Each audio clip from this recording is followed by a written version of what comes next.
Polk County is growing, and fast. With more residents and visitors comes more traffic, congestion, and wear on our transportation infrastructure. As one of the fastest growing counties in Florida, the transportation challenges we face today will only increase as our population continues to rise. Transportation isn't just about cars. To ease the strain on our roads, we're investing in alternative options like bike trails, public transit, and passenger rail. By promoting these alternatives, we aim to not only help reduce traffic, but offer safer, greener ways to get around.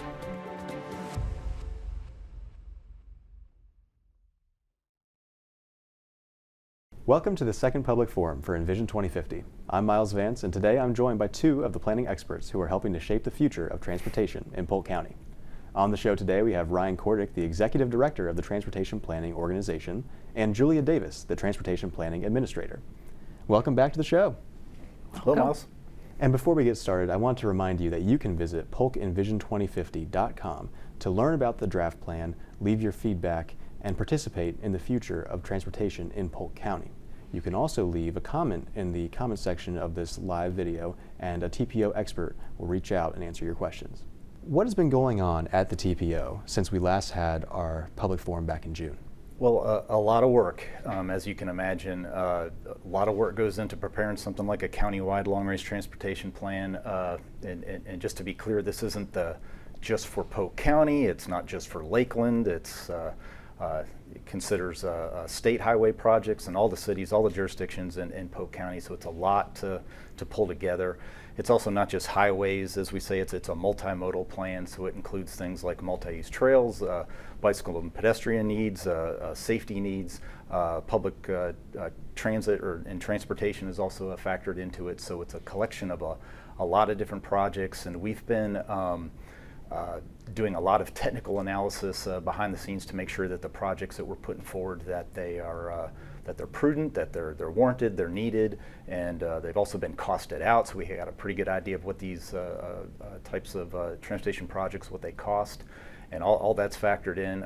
We actually haven't added up how many projects we're talking about, but it's in the hundreds of candidate, again, highway, public transit projects, bicycle, pedestrian, and trail projects. So it's quite a bit of work.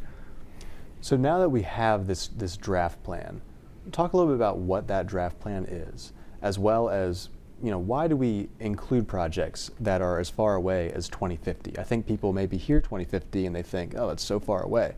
But really, in terms of planning, it's not that far away. Talk a little bit about that.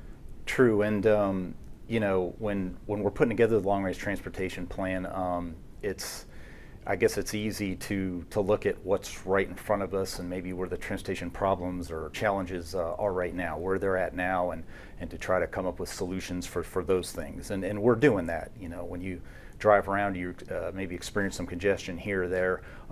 We're certainly thinking about that, but I think some of the challenging part in this, and it's one thing whenever I'm speaking to the public, I try to make sure that they understand this. We're also looking out into the future a ways, as you say, 25 years. So while Polk County's population right now is about 850,000, we're actually planning, and what this long-range transportation plan is based on, we're planning a future population in Polk County of about 1.2 million.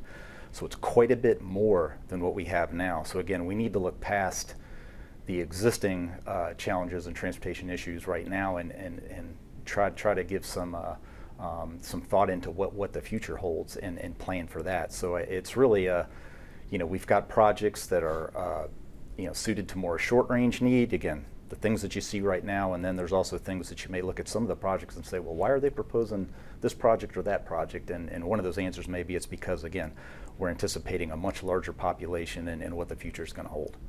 Absolutely, and growth is such a hot topic, and I know you're constantly studying the areas that are experiencing the most growth, and not to say that those areas get special consideration, but that certainly does factor into your plans. Certainly, and the other thing about this plan, and along those lines, is it really depends on where you're at in Polk County in terms of, well, how does this plan, what kinds of projects are we putting forward? And again, if you're in maybe downtown Lakeland or the core area of Lakeland or the core area of Winter Haven and some of our other cities, the plan is different in that maybe there's more of a public transit focus, safety focus, complete street focus. That's where we have a lot of our bicycle and pedestrian challenges from a safety standpoint. So the plan advocates for different things there, whereas if you're, say, in Northeast Polk County, where we are anticipating a lot of future growth, we've had a lot of growth in recent years up in Northeast Polk, but so the long-range plan looks at, we need more highway, more road network, more grid network to help deal with all that growth there, because again, that's where the majority of the new growth is anticipated to occur. So Ryan, now that the draft plan has been approved by the board, talk to us a little bit about how the public can get involved and have their voices heard, and what the deadline is for doing so. Yeah, thank you, and that's really why we're here today. You're right, they approved the draft plan. They approved it for the purposes of public review and comment. So this is where we're at. If you go to our website, polkenvision2050.com, you can go and see a lot of the maps and different projects that we've been discussing here today. And again, we're really interested in seeking your comment on those different projects. Things are kind of segregated by mode, so you can go to different interactive map viewers to see, for instance, the various highway projects that we're recommending, the various transit projects that Julia referenced, as well as even some of the trail projects. So again, all this is useful. It's helpful to us, and that we can help hopefully validate some of the projects that we're putting forward. Or again, if there's a need to adjust or change things based on the public comment that we receive, that's what we'll certainly do. And again, we're in that public comment period, which extends and goes to December 9th, and that's when there'll be a public hearing and final action taken on the draft plan, where all this will essentially come to a head. And again, the board will adopt the plan final then. And again, it's something that we do every 5 years, so this will stand hopefully for another 5 years, and we'll refine and come back to it and adjust things as we need to in the future. And Ms. Davis, there's a similar deadline for transit, is that correct? Yes, the Transit Development Plan Major Update open for public comments October 8th, and its comment period is shorter. It runs to November 12th. People can find that plan on the Citrus Connection website to make comments. Well, you teased it there a little bit. I want to talk about some of the specific projects that are included in this draft plan, and I know one of those is I-4. Let's talk about that. Yeah, and right now it's no surprise, and it's probably been this way for the last 5 or 10 years, that the most amount of traffic congestion we've had in the county has been up, especially in the northeast part of the county, say from US 27, and some cases it's even back to County Road 557, going east towards Orlando. And that's one of those projects that if I'm talking about the projects that we're looking out to year 2050, one of the first ones is going to be Interstate 4.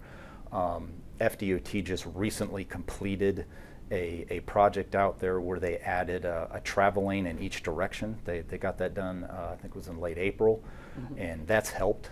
The congestion's not as bad up on that part of Interstate 4. But there's an additional project that's going to be coming online here. They're going to start construction in about a year, and it's really a continuation of the I-4 widening that's been coming out of Orlando. I think right now it's under construction roughly about where Universal Studios is in Orange County. FDOT will be widening the interstate ultimately to 12 lanes all the way down and just a little bit west of US 27. So that's one of the ways that path to Orlando is going to be improved. Also, as part of that project, they'll be reconstructing the interchange at US 27 and I-4. So that'll be a major construction project. Both of those are going to take at least several years to complete, but they should really help, again, what is right now some of the most congestion that we have in Polk County. And I think one of the ways that congestion is most visible is during people's morning and evening commutes. Talk a little bit about your plans to improve commute time across the county. Well, that's just one area of the county. Again, there's a number of other improvements, and not to just stay focused on Northeast Polk, but there's other projects around the county. Like we're talking about I-4 in the northeast part of the county, another project, it's farther down the line, but at some point we'd be widening Interstate 4 in West Lakeland from the Polk Parkway over to in towards Tampa, and they have a series of projects planned over to the west to help out with that connection, again, really between Polk County and Tampa. There's a number of other highway projects going on around the county. Polk County will be making improvements to Thompson Nursery Road. They'll be starting construction on that relatively soon, and over the next several years you'll see a number of improvements in the South Winter Haven area. That'll help and really provide a contiguous 4-lane corridor between US 17 all the way over to US 27, where right now we don't have a lot of multi-lane roads, so that's going to certainly help the area there.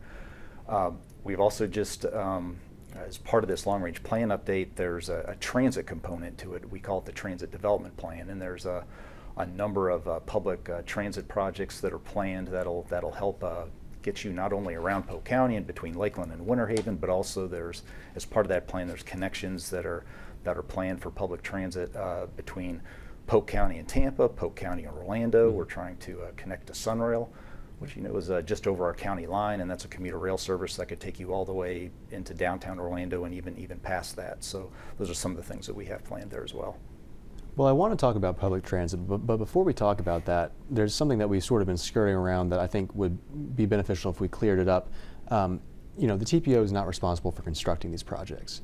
We mentioned FDOT, we mentioned Polk County Roads and Drainage Division. Talk about the partnerships there, how the planning works, and how you work with these divisions to actually get the roads built. That's a good point. So this is a transportation plan, a long-range transportation plan. It's really the first step, is just identifying, well, what is it that we need to do? And that's what we're doing here. Again, a lot of technical analysis, a lot of things are costed out, so we can just even determine, well, do we even have enough money to do some of these projects? And again, can we do them and accomplish them in the amount of time that we say we're planning for, which is 25 years. The other thing, like I was saying earlier, all the local governments are included in this planning effort, so we've spent a lot of time making sure that, again, what we're proposing and putting forward is good and kosher with the local governments in Polk County, that these improvements or transportation projects are something that's acceptable to them too. We coordinate extensively with, obviously, the Florida Department of Transportation and Florida's Turnpike Enterprise. The project I referenced earlier along Interstate 4, that's going to be done by Florida Department of Transportation, but a project that's under construction right now is being implemented by Florida's Turnpike Enterprise, and that's the Central Polk Parkway West, that's going from the current Polk Parkway down to State Road 60 east of Bartow. And by the way, that's a project that, it was first kind of essentially dreamed up and came to fruition in a long-range transportation plan update that we did back in 2005. So it's taken 20 years. So back to your earlier question, why do we plan so far out? The other answer there, it takes so long sometimes to do some of these really big regional projects. In terms of financing and how much these things cost, we're talking in some cases over $1 billion. So again, when you spend a lot of time, we need to make sure that the projects that we're putting forward, that they're good, they're prudent, and we're going to have the financial capability to be able to implement them. So, absolutely. So let's talk about transportation. Ms. Davis, what are some of the plans related to pedestrian safety, public transport, bicyclist safety, all these things that are non-car related, shall we say? Okay. Well, they're not car related, but transit services run on the roads, which is something to keep in mind. The public transit, when we say that, we're talking about a range of services. It could be a fixed route bus, a large bus that carries a lot of people, or it could be a minivan type that carries people from place to place. So within the next 10 years for the transit development plan, we're looking at enhanced park and ride services. A park and ride is where you drive your car to a parking lot and you park it, or a friend of yours drops you off, and there's a bus transfer center there where one route or two routes come through there at scheduled times and you can catch the bus. So the Florida Department of Transportation along I-4 is establishing what's called an I-4 hopper, and that would be a shuttle that goes from each of the park and ride lots along I-4 and takes people to the existing Sunrail stop at Ponciana. We talk about Sunrail and high-speed rail frequently, and the difference between them is Sunrail is a commuter rail service that makes multiple stops every day along a set rail line from here to north of Orlando. In contrast, high-speed rail would make one stop through Polk County, and the place where we expect it to go is along the median of I-4. That's why the median is so wide and left alone. That is a promise for high-speed rail. Over the next few years, the Polk TPO will be conducting a study to determine where the stop could go if a stop becomes possible. Moving along, there is a study underway by Florida Department of Transportation to conduct a study to see which of the stops along the Sunrail corridor are most promising. For example, Laughman or Davenport or Haines City. In future years, there would be another study that would determine when to continue on to Lakeland. Ultimately, many of the transit services in Polk County will converge on a new intermodal building. You know, it's the Intermodal Transfer Center, and it is where most of the transit lines that come through Lakeland, plus public companies like Greyhound and other services, Amtrak, which come through Lakeland, they would converge in this one location. It will be larger than the existing Lakeland Center, and provide room for transit staff to work, the administrative staff. So that's another feature that is planned over the next few years. That project is being done by the Lakeland Area Mass Transit District, known as LAMTED. And so they are conducting that study to figure out how to build this building. Continuing on with the different types of transit service in Polk County, there are a few zones that they don't have established transit routes yet, but Citrus Connection plans to have micro-transit. And that is a zone or an area like the Highlands area of South Lakeland, where a van or one of their squeeze vehicles, depending on the weather, you would use an app to request a vehicle within the LAMTED fleet of service, and they would send out a vehicle to fetch you and take you where you need to go. That's called demand response. You demand, they respond. Additionally, inside Polk County's transit system is the paratransit system. And depending on your eligibility for service, you can either ride the existing fixed route bus, or you could ride a van that picks you up and takes you along the same bus route as the fixed route, but it helps people get where they need to go if they can't use a regular big bus. And in Florida, every county has a transportation disadvantage program that provides door-to-door service for eligible people who are either low income or elderly or disabled and can't get to either the fixed route or they don't live near the ADA service areas. Additionally, in the future, in these plans, there are services called BRT, Bus Rapid Transit. And there's 3 routes that are most popular. The route from North 98 down to Lakeland, a route from Lakeland along Florida Avenue, and a express from Lakeland to Tampa. Those exact corridors would be set up later. Now finally, many of the buses in Polk County have frames on them that you can put bicycles on. So that's called bike on bus.